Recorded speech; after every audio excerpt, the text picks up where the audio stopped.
And then I noticed that a lot of foreign substance is in the sea. So I started researching it. I didn't understand what it was.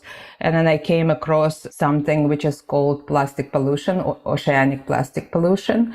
And then I started looking into it, and I realized that it was not just at this beach and in this country. It's a global problem. And all this plastic was produced not necessarily in this country, but it's globally moving through the oceans with the currents. And so the plastic I saw in the Mediterranean Sea could be getting into the water maybe in the US or Australia. So I started looking into it more, and I ended up not liking to go to the beach anymore, because every time I go, I do a mini plastic cleanup.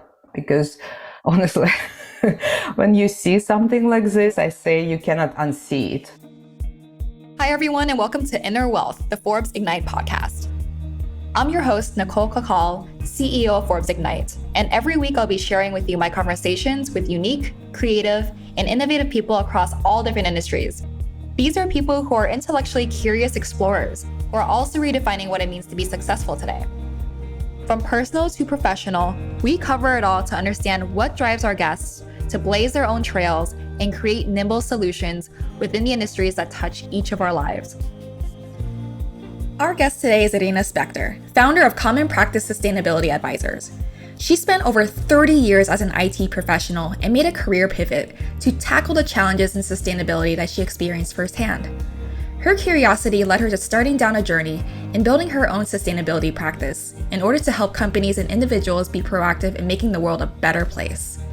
We talk about everything from her appreciation for nature, making a positive impact collectively, creating systemic change, and so much more. I know you're going to love what she has to say. Here's our chat. Hi, Irina. How are you doing today? Thank you so much for joining me. Hi, Nicole. I'm really thrilled to be here, and thank you for having me. Oh, absolutely. And I know we had several really great conversations previously, and you have a lot going on building your sustainability consultancy and switching over from being an IT professional in the financial services industry, for example. So before we dive into your background and all that good stuff, tell us, what have you been up to lately? Like you mentioned, so much is going on in my life this year, and I'm really, really excited. I'm a career changer. So I quit my career of 30 years in information technology in April. And I graduated from Bard College, MBA in Sustainability program in May.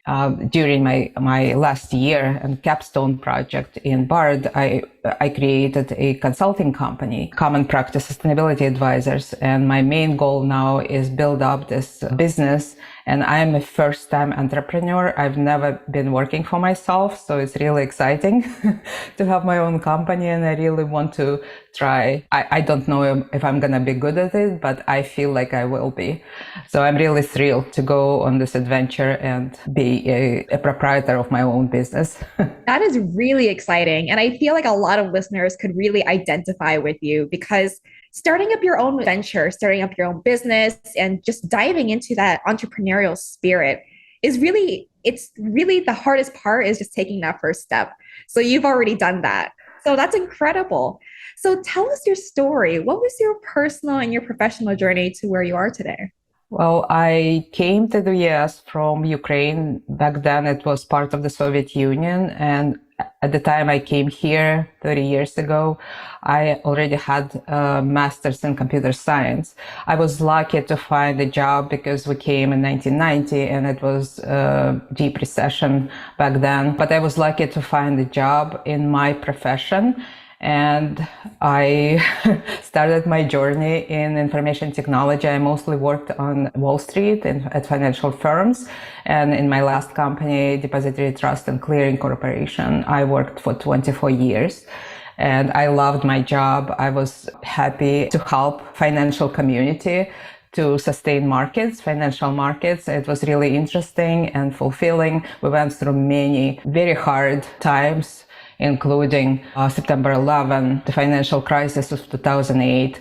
And my co-workers and I, we did whatever we can, and our company was in the middle of this crisis and helping the community and to overcome the difficulties. So I'm really proud of my previous career, but then I decided to follow my passion in sustainability.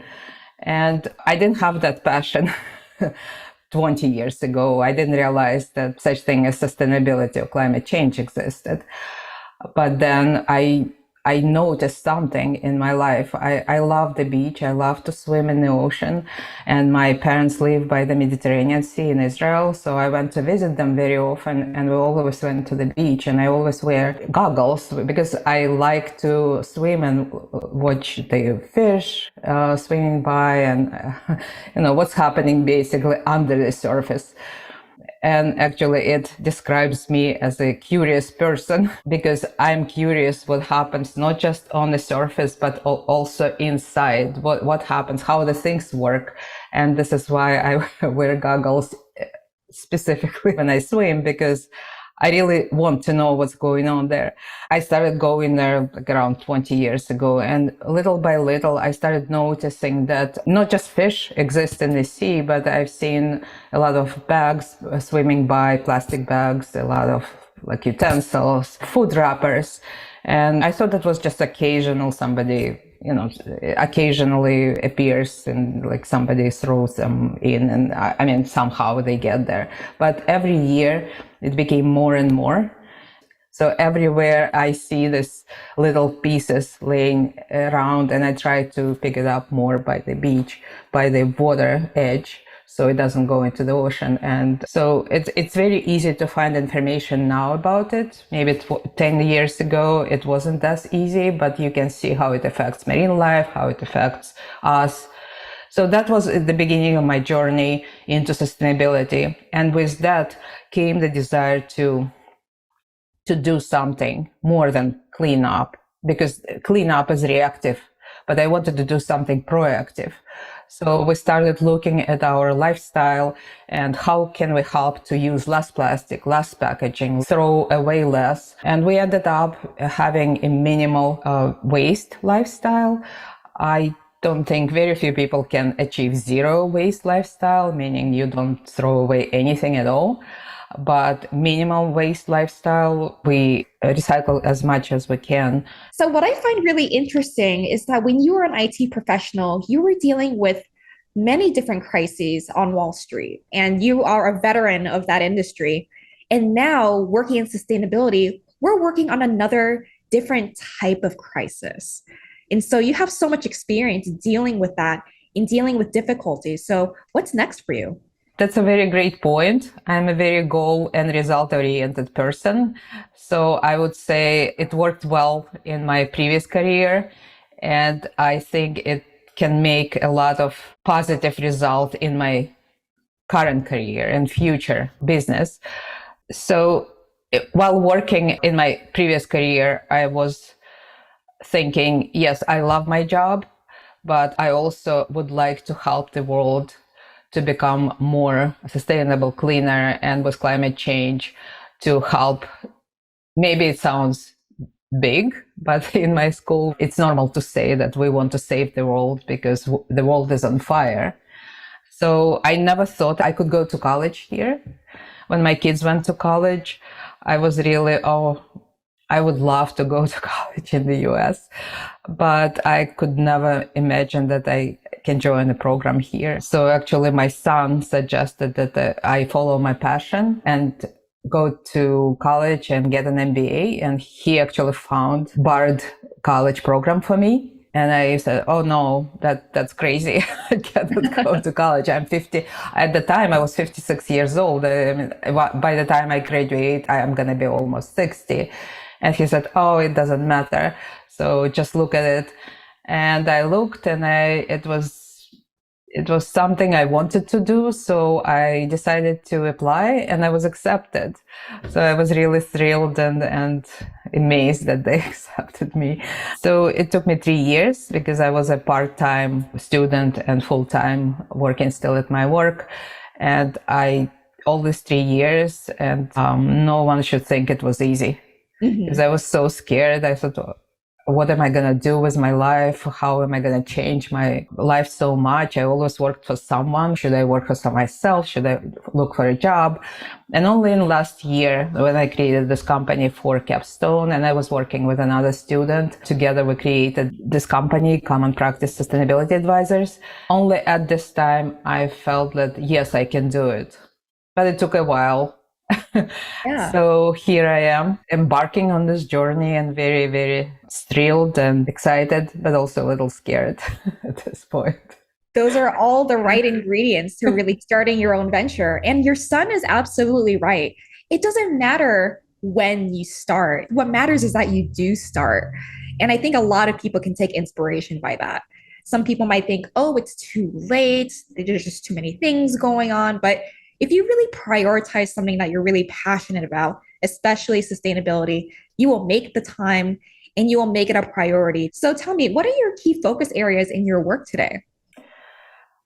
That's a great question and very tough one for me, even though it's become a little bit more clear lately. For 3 years while in the program, I was thinking about what am I going to focus on when I graduate, because I'm interested in all areas of sustainability. But having worked on a project for a metal fabrication company, I realized that I'm going back to my family's main profession, and it's engineers. All my family, on both of mother's and father's side, are engineers, including my parents. So, and I'm a software engineer. I'm interested in how things are made, how they work, and I'm curious about different materials things are made from. So I was thinking I can focus, and I'm thinking now to focus on companies which work with different materials like wood, metal, maybe even plastic, to make them be more sustainable and use materials more sustainably, because we know that the problem with materials, with raw materials, with virgin materials are always we don't have enough of them. So maybe set up recycling companies, circularity for those companies, which means that the materials they use don't go to waste. After the first use, they get reused, recycled, and put back into the production. So I am now getting a certification in LEED Green to help companies supply for LEED buildings, and also a waste through advisor to help companies to create less waste and put all the materials back into their businesses. I'm looking at that focus, but with that, I'm also curious about a lot of other things. I can help companies to certify for climate neutral or find a sustainability strategy, assess their business. Maybe they're already sustainable, but they don't let anyone know. They're just quiet about it. So let's let the world know and lead by example. That's my focus. Does that sound like focus? That does sound like a focus. And it's good to stay curious at the same time. So I'm 100% there with you. Now, speaking of curiosity, I'm curious. What inspired you, or who are some of your heroes to help you guide you to where you are today? I have to admit that my kids are my heroes. I have 2 kids, Roman and Izzy, and they supported me all the way through, well, even before my son, Roman, helped me to find this program. And he's my advisor now.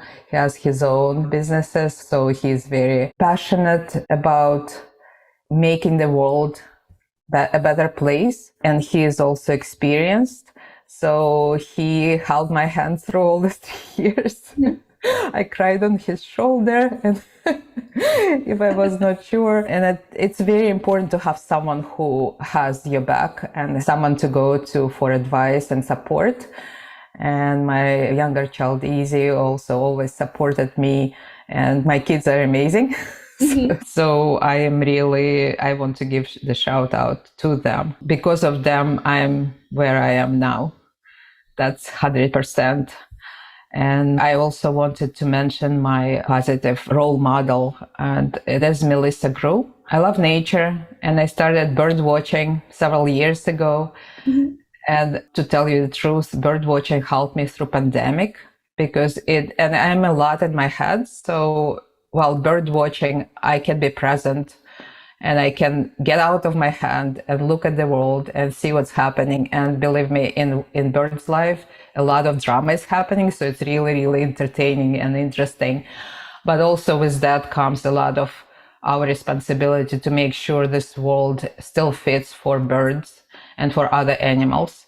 So Melissa Grew is a very gifted professional photographer. So she is, I met her, well, I didn't meet her, but I found her on Instagram and I follow her.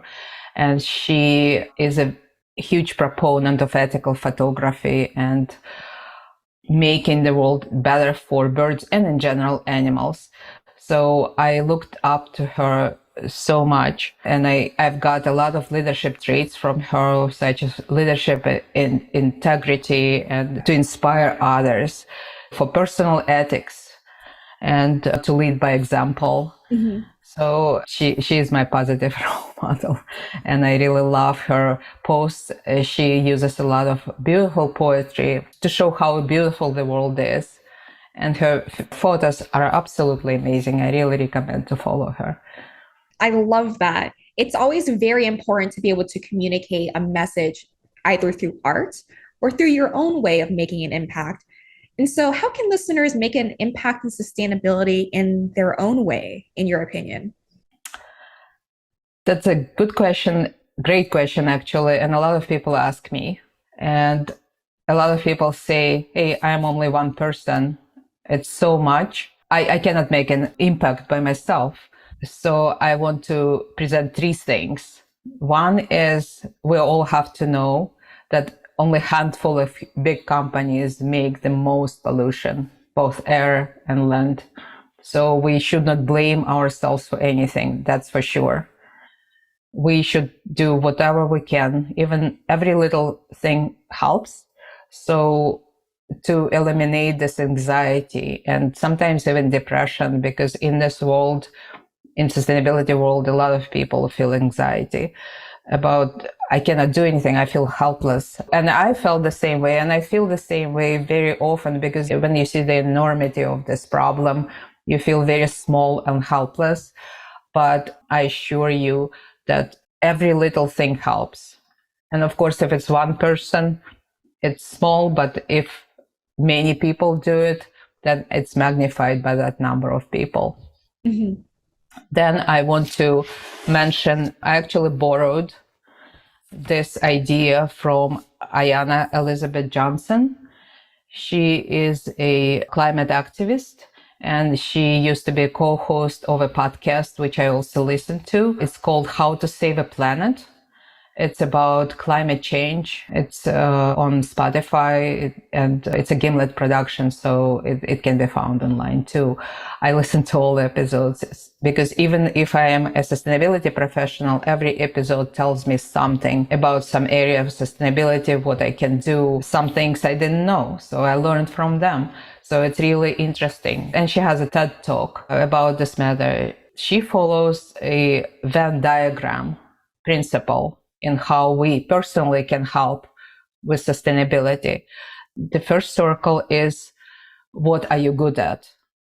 So everybody is good at something. So you have to figure out or you have to think about what you're good at. What are your skills? What are your resources? What are your networks?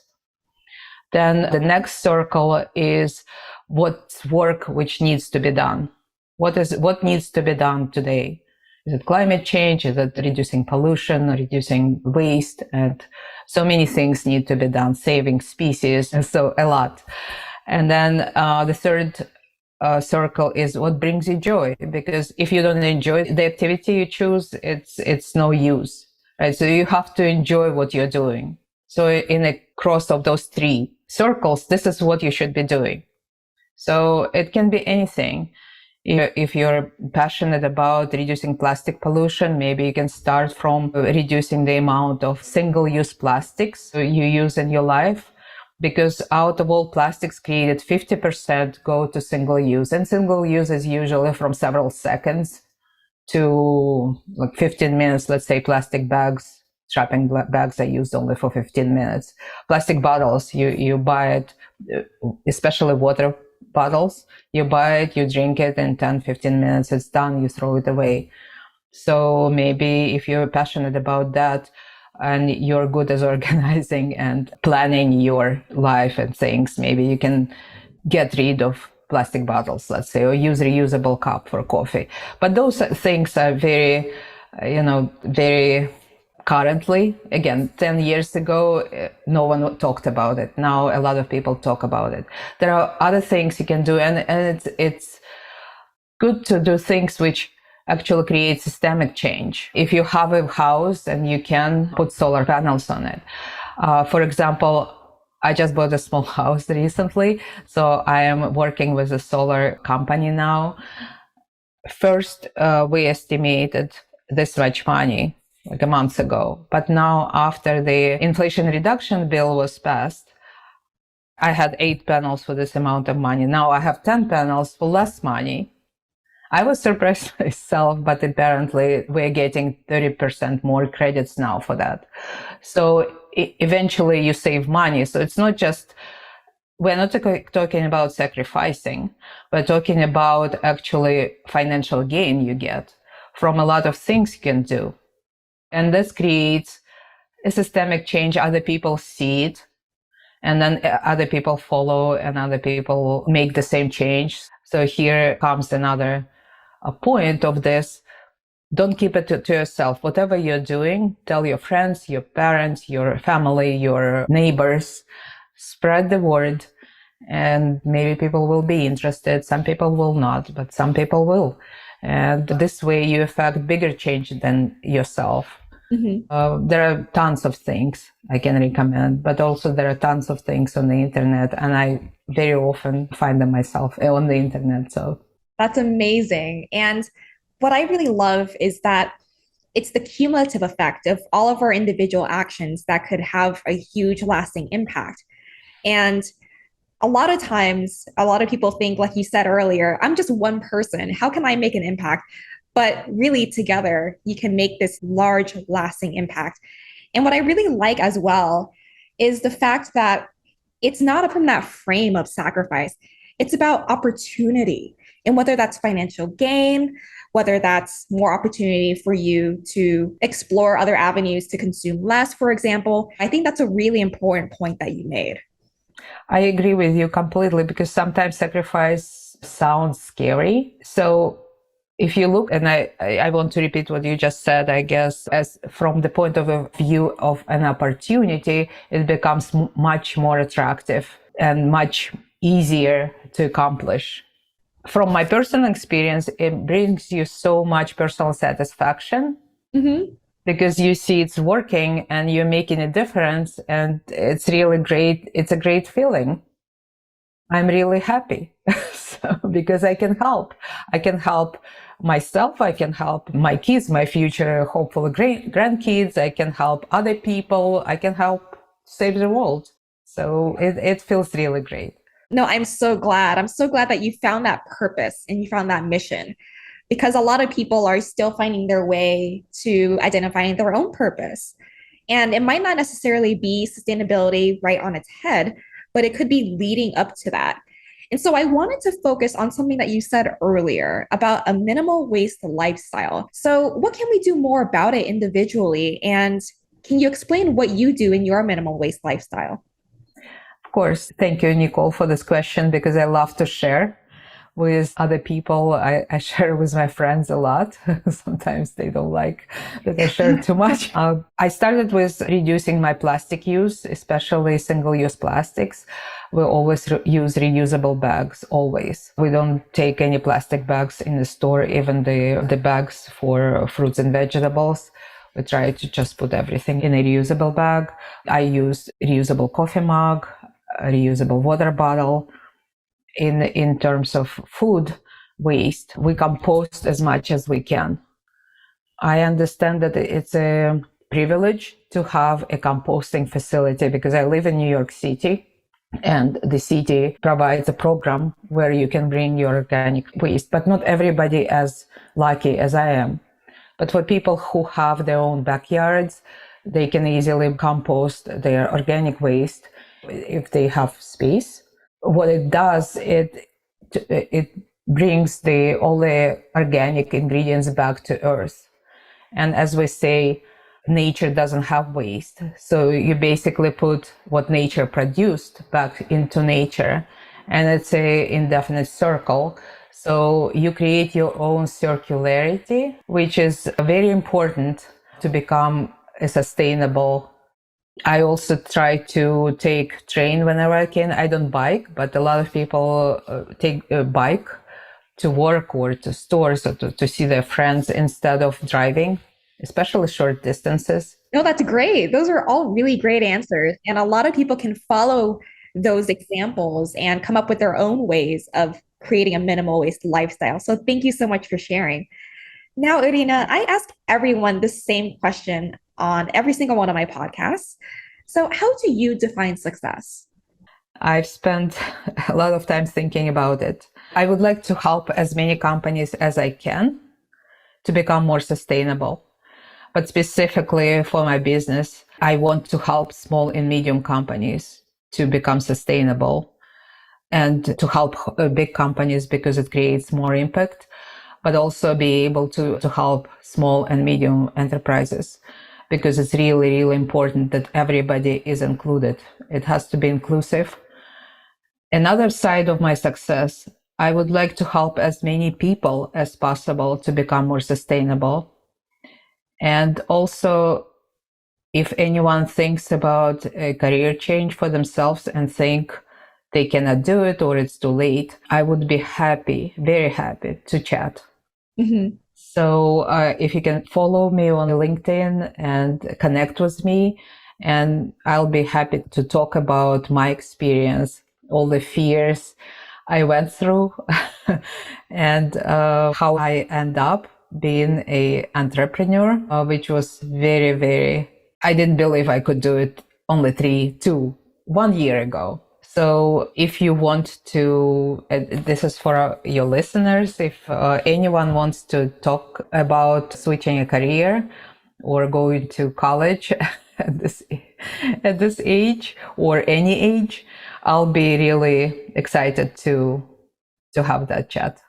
Thank you so much for that generosity. And I'm sure a lot of the listeners would love to be able to speak with you. I learned a lot from this conversation, as always. Thank you so much, Irina, and I hope we get to do this again soon. Thank you, Nicole.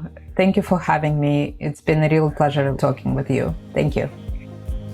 That's it for this week's episode of Inner Wealth. I hope you enjoyed our conversation and that you'll join us next week as we continue to explore all the ways success is being redefined in our ever-changing world. Be sure to subscribe, rate, and review our podcast on your favorite podcast app, and follow us on Instagram at Forbes Ignite for more thought-provoking content and opportunities to engage with us. I'm your host, Nicole Cacal. Thanks for joining us.